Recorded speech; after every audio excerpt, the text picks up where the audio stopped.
If you're still with me at this point, you know one of my basic beliefs, that there are few experiences more enjoyable than a day at the range shooting your own reloads, confident that those bullets going downrange are the best, and that you're saving money to boot. But are you saving money? That's the question we must now explore. You know, it's a rare person who enjoys talking about money. I certainly don't. But in your decision-making process, cash is critical, and your time is valuable. Until we start writing numbers down on paper, we won't make good comparisons. We won't make good decisions. So let's get started so we can figure out all that this will cost us. Looking on the internet, I found some 45 ACP hardball rounds for about 42 cents a round, with shipping, say, 45 cents each. Target loads, though, are about 85 cents a round, and they aren't difficult to make. I'll show you how to do that in one of the next videos. Defensive loads, though, can get really expensive, anywhere from 85 cents to $1.85 a round. Time to think about costs, isn't it? To begin with, I'll assume that you already have cartridge cases that you have fired and that the brass is of good quality and has boxer-type primers. So using the brass again costs you nothing, which is an okay assumption for now. Better yet, taken good care of, you'll likely get 6 to 8 reloads out of each case. A primer, when bought in lots of 500, costs about 4 cents. A good quality lead bullet, 14 cents. 4 grains of bullseye powder, 2 cents. So the raw cost to reload a single round of 45 ammo is 20 cents. A bit more if you have to buy some once-fired brass, for example. But we have not factored in the cost of the machine or the scale, have we? A Dillon Progressive 650 press with carbide dies and all of the equipment that I have shown you, plus the scale, costs close to $1,000. $1,000. If you load 100 rounds, then decide reloading is not for you, you'll be able to sell that equipment for about half what you paid for it. Used equipment in good condition usually sells for, say, 50 cents on the dollar. Reloading equipment a little bit better, but plan on 50 cents on the dollar. So 100 rounds into the $500 you've lost is $5 added onto that 20 cents, or $5.20 a round. Not a good deal. But if you decide reloading is fun and gratifying, and you load only a single box, 50 a week, or about 2,500 a year, and then you decide to sell the machine after only that single year, again selling it for half what you paid, or $500, that 2,500 rounds into $500 will add 20 cents per reload, or 40 cents total. And that 40 cents is your break-even point, isn't it? Oh, and something else to think about. What if you had actually bought those 2,500 rounds? This would be the dollar cost. Something else to think about, isn't it?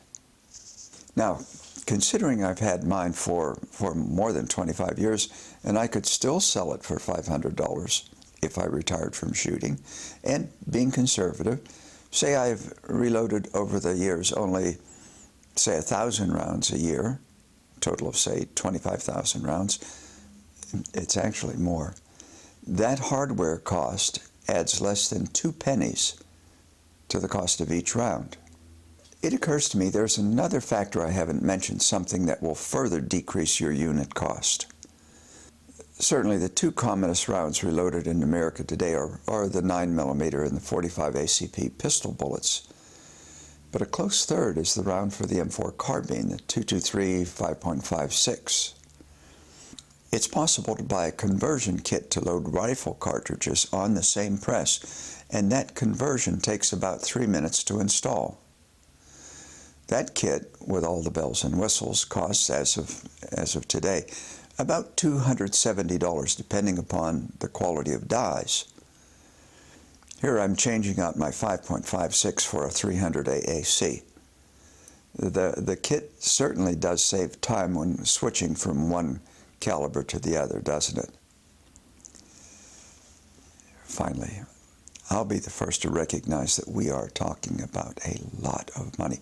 And who has that kind of disposable income lying around? But on the other hand, the equipment lasts a lifetime, and it does make a difference, more trigger time, and it makes more safe reloads. Since I don't believe in credit card debt, there's got to be another way, a better way. Dave Ramsey, a conservative writer who has gotten a lot of people out of debt, recommends short-term, part-time jobs. For example, if you delivered pizzas 4 nights a week on your time off for only 4 weeks, or drove for Uber only 4 nights a week for only 4 weeks, you'd have more than enough cash to buy everything I've shown you. Something to think about, isn't it? Naturally, you have to factor in the value of your time. If you make, say, $1,000 an hour, it's far better simply to buy your bullets. On the other hand, who makes that kind of money? Nonetheless, put a dollar value on your time and add that to the equation. All of those factors will help you make your decision about whether to proceed down this reloading pathway. Let me remind you of that exploded cartridge below. I didn't get a picture of the blown-up rifle or the damage to the shooter's arm. It was fairly busy at the range at the moment. Both were impressive. And remember, you are responsible for your own safety. Good practice, quantity practice, makes us better shooters, doesn't it? And to get enough good practice at the range, we need an adequate number of cartridges to accomplish that practice. Given the cost of commercial rounds, many of us have decided to reload. If you've watched my last 3 videos, you certainly have reloading basics in mind now. Remember, everything that we do is in the service of more good trigger time, but safe trigger time. As I have told you, to decrease the amount of cartridge handling and the likelihood of human error, I have recommended you begin your reloading career by jumping right in using a progressive reloader. Initially expensive, yes. Put a value on your time and then make the decision about whether to go down this path. You know, beyond the dollars, one thing you cannot put a number on is the independence from outside interference that reloading your own ammunition gives you. In today's uncertain Second Amendment environment, you may value that independence highly, and I guarantee you will value that independence even more highly in the future we are likely to live in. You now know the basic principles required to load or reload most pistol cartridges. Now you've had time to consider the costs of whether even to begin reloading. Here I've only talked about the 45 cals, but you can go on the internet and then calculate other costs to get your break-even point for your specific load. If I've piqued your interest and you want more technical details, try my next video series, the 201 series of reloading, making tactical and plinking pistol and rifle reloads. Comments are welcome. Sign your name, please, your real name. I'll try to answer your questions. If you think the video has helped you, please give it a thumbs up. If you don't, well, please tell me how to improve it.